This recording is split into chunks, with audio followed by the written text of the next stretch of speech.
आरोप आहे. कसं बघताय मी ते 18 वर्षापासून प्रॅक्टिस करतोय. आजपर्यंत माझ्यावर कोणीच असे आरोप केले नाही, पण हे आत्ताच माझ्यावर आरोप केले जात आहेत. मला हे कोणतेच आरोप मान्य नाही आहेत. मला फ्रँकली सांगायचं की याच्या मागे काहीतरी षडयंत्र आहे. हे सगळे आरोप चुकीचे आहेत. असं कुणाची इथं आर्थिक पिळवणूक केली जात नाही. त्यांचं म्हणणं आहे की बिलामध्ये सुद्धा आम्हाला अडचण निर्माण करतात, बिलिंग हे एकदम चुकीचे आरोप आहे. उलट प्रत्येक पेशंटला आम्ही त्याची आर्थिक अडचण जाणून घेतो. काही अडचण असेल तर त्याच्यात कन्सेशन करून देतो. 99% लोक कन्सेशन घेऊनच जातात माझ्याकडनं. असं कुणासोबतही आर्थिक पिळवणूक केली जात नाही.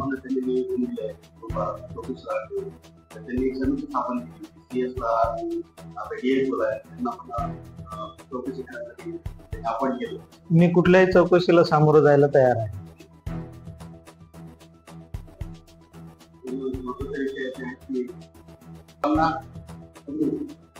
अशा पद्धतीने आता समोर जाणार आरोपात तथ्य काहीच नाहीये. तो कुठेही पेशंटचं नाव नाहीये. एखादा पेशंट हा पेशंट आहे, त्याच्यासोबत माझ्याकडनं आर्थिक पिळवणूक झाली की त्याला योग्य ट्रीटमेंट भेटली नाही असं दिलेल्या अर्जात मी ते कालच अर्ज पाहिला. त्याच्यात कुठल्याही पेशंटचं नाव नाही किंवा आजपर्यंत कोणीच मला तसं सांगितलं नाही. आणि एक जे अर्ज मी माझ्याकडे थर्ड पर्सन थ्रू आला होता त्याच्याबद्दल सांगतो की त्यांनी चुकीचे आरोप केले आणि त्याच्यावर मी आता कायदेशीर कारवाई करतोय. 21,000 घेतले असं वगैरे. 2 दिवसाचं केवळ 11,000 बिल आहे. त्याच्यात त्याची सोनोग्राफी, रक्ताच्या तपासण्या, मेडिसिन आणि स्पेशल रूम मध्ये त्याला ऍडमिट केलेलं आहे.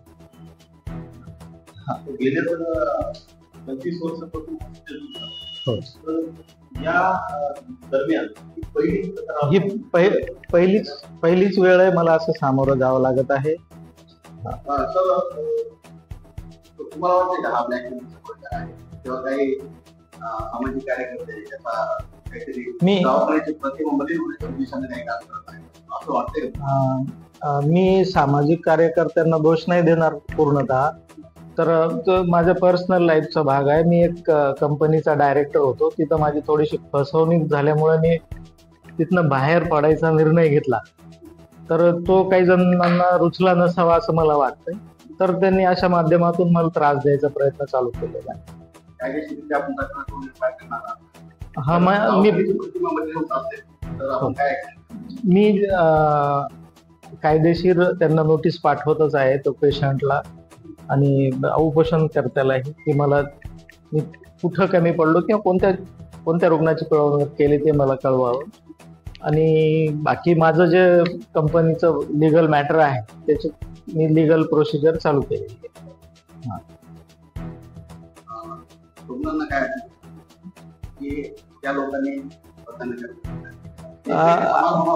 हो, रुग्णांवर आणि इथं काम करणारा कर्मचारी, डॉक्टर याच्यावर चुकीचे परिणाम होत आहे. ह्या सगळ्या याच्यामुळे मानसिक दबाव येत आहे. ते थोडेसे बिथरून गेलेत, घाबरलेत. आणि मी रोज आता तोच प्रयत्न करतोय, त्यांना मानसिक स्टॅबिलिटी देण्याचा खूप प्रयत्न करतोय. ठीक आहे, मी थोड्याच दिवसात त्याच्यात सक्सेसफुल होईल आणि याच्या मागं कोण आहे हे आणून दाखवेल. या रुग्णालयामध्ये आपण काही वर्षापूर्वी काही दिवसापूर्वी आम्हाला माहित झाले की आपण प्रसिद्ध या परभणी जिल्ह्याचे एक व्यक्तिमत्व आहे. परंतु या जिल्ह्यात आपण ट्रीटमेंट घेऊन गेलेले आहेत. तर एक प्रतिक्रिया, एक नागरिक आणि एक हॉस्पिटल मधील आपण एक पेशंट म्हणून आपली प्रतिक्रिया काय आहे?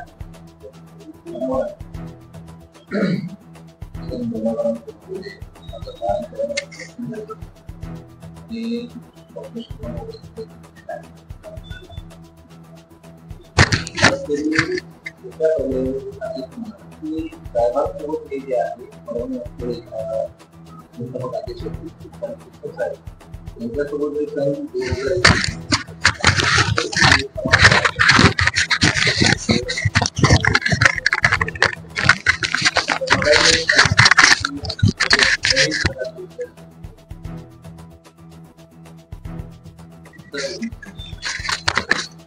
संबंधित गोष्टी ज्या आहेत म्हणजे पोषण करतात त्यांनी त्याच्यामध्ये नमूद केलं आहे की पेशंटच्या नातेवाईकाला नीट स्वतः देत नाही त्यांचे स्वतः जेव्हा पोषणला आहे त्या टायमामध्ये त्याला गंभीर असताना त्यासोबत माझे नातेवाईक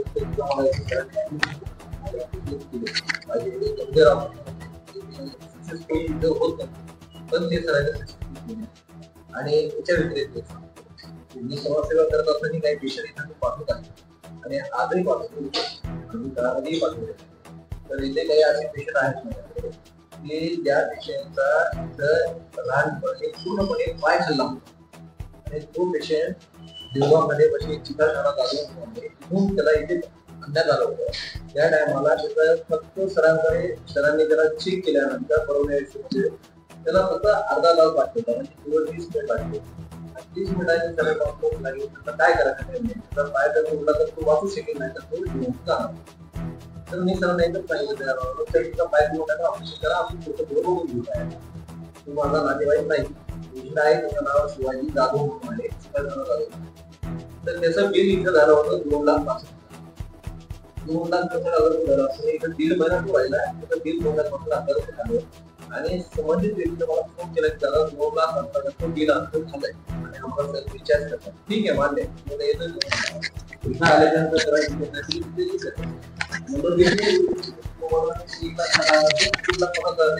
करू शकतो मी आलो करायला सर फक्त 1,00,000 सरांनी एकही शब्द न बोलता रिचार्ज कार्डवरती सही दिली आणि दिली.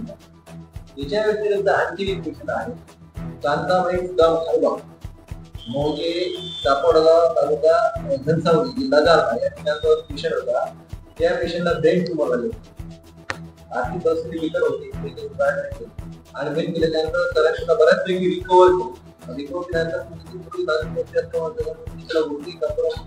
मी बाहेर हॉस्पिटलला त्याला करेलला मुंबई या ठिकाणी हॉस्पिटलला घ्यायला त्याचं बिल 80,000 झालेलं असताना सरांनी केवळ फक्त 5,000 रुपये माझ्या मूल्यावर रिचार्ज केलं. याच्या व्यतिरिक्त एक नाईक म्हणून आहे आदिलाम तिथलाच एक पेशंट पण कागद आहे. हे पण बरेचसे पेशंट असे सरांनी पेशंटची कुठल्याही प्रकारची आर्थिक केल्या जात नाही किंवा त्याच्या नातेवाईकांची केली नाही आणि इतर संबंधीचे मेडिकल वगैरे आहेत ते इतर मेडिकल ग्रुपवर ते मेडिकल लिहून देतात. एक दुसरी गोष्ट अशा की त्यांनी एक सांगितलं की स्टाफ कर्मचारी जे हाऊसकीपिंगवाले नर्सेस वगैरे हे मानसिक चुकीचं आहे. सन 2001 पासून या मी सुलग्न आहे आणि सुलग्नांची देशमुख साहेब आज एक गोरगरिबांचा देवता म्हणायला मला काही तुम्ही बोलणार कसं काय वाटतं तुम्हाला तुम्हाला मिळतात डॉक्टर आणि आपला स्टाफ जो आहे तो कसं दवाखान्यामध्ये मी पहिले ॲक्सिडेंट झाल्या 2 महिने ॲडमिट होतो आणि माझा पाय म्हणजे निकामी झाल्यासारखा होता जवळपास. तर इथं आल्यावर पाय असं म्हणजे तोडण्याचीच हे होती पण डॉक्टर साहेबांना खूप प्रयत्न करून पाय माझा आता व्यवस्थित झालेला आहे.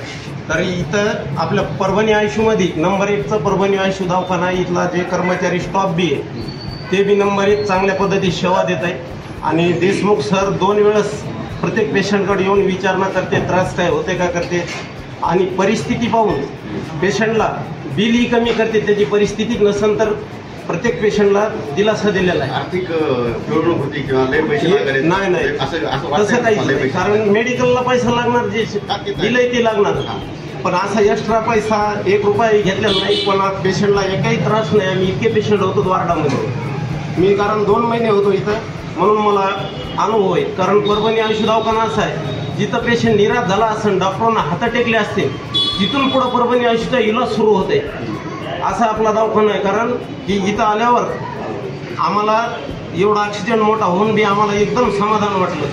इथला पेशंट परभणी आयुष्यातून बाहेर जाताना असा खुशीत आणि हसत जात आहे. कारण की इथलं जे कर्मचारी स्टाफ त्याचं बी एकदम दक्षता आहे चांगली पाहण्याची. नोकर असू हे असू आणि डॉक्टर साहेबांचा स्वभाव कसा वाटला? डॉक्टर साहेबाचा स्वभाव एकदम पेशंटला असा प्रेमाळू आणि दयाळू. आणि जर पैसे जर कमी रमी असते, शेतकरी आहेत कोणी कसं आहे परिस्थिती पाहून त्यांनी बिलं सुद्धा आमचे बऱ्याच वेळेस कमी केलेले आहेत. 20-20, 25-25 हजार आम्हाला डिस्काउंट सुद्धा दिलेलं आहे सरांना. त्याबद्दल आपला परभणी आयशू इतका टॉपचा परभणीचा दवाखाना आपला नंबर 1 परभणी आयशू. हा आम्हाला स्वतः अनुभव आलेला आहे, स्वतः आम्हाला खात्री आलेली. परभणी आयशू बद्दल दवाखान्याच्या बाबतीत तुम्ही समाधानी आहात? एकदम 100% समाधानी दवाखान्याच्या बाबतीत. अनुभव म्हणजे माझा आज मी 15-16 वर्ष झाले ते. 16 वर्ष झाले. हा कधी बी काही झालं तुका कोणत्या विकासासाठी इथंच येतो. बरं. काही लोकांनी अशी तक्रार केली की इथं रुग्णांकडून पैशाची म्हणजे त्यांच्या नातेवाईकडून पैशाची पिळवणूक वगैरे होते, असं काही आहे? नाही अजिबात तसं काहीच नाही. वाटलं माझ्याकडे आणखीन तालमीचे 10 मुलं आहेत. कधी आली तर माझ्या माघारी बी सर कुठली फीसला घेतात मुलांना. तुम्ही पहिलवान आहे? पहिलवान आहे, पहिलवान. अच्छा. हां त्यांना सुद्धा फी देत नाही. ॲडमिट कधी केलं तर 2-3 हजारामध्ये मुलं सोबत होते. बरं. म्हणजे जास्त बिल झालं तरी तुम्ही तुमच्या ऐपतीनुसार रुग्णांच्या ऐपतीनुसार त्यांच्याकडून बिल घेतलं, म्हणजे अशी अडवणूक काही वगैरे? नाही अडवणूक काहीच नाही. सरांना विनंती केली सर जेवढं बिल करतात 4-2 हजार कमी म्हणले तर तितके घेतात, कमी पण पैसे करतात. समजा मी आलो मध्ये मुलं आली ॲडमिट झाले 4-5 हजार बिल झालं सर नाही. इथला जे स्टाफ वगैरे आहे नर्स वगैरे ते कसे? ते पण चांगले म्हणजे त्यांच्याकडून सुद्धा पूर्ण ट्रीटमेंट चांगली भेटते त्यांच्याकडून. असं काहीच नाही की त्यांच्याकडून हे करा तसं करतो आम्ही, असं काही तसं काही. बरं. डॉक्टर देशमुख यांच्याबद्दल काही? हां सरांबद्दल काय सरांचा विषयच करत काम नाही ना. सर तर एवढे चांगले आहेत की ट्रीटमेंट त्यांच्याकडून सुरुवात होती ना.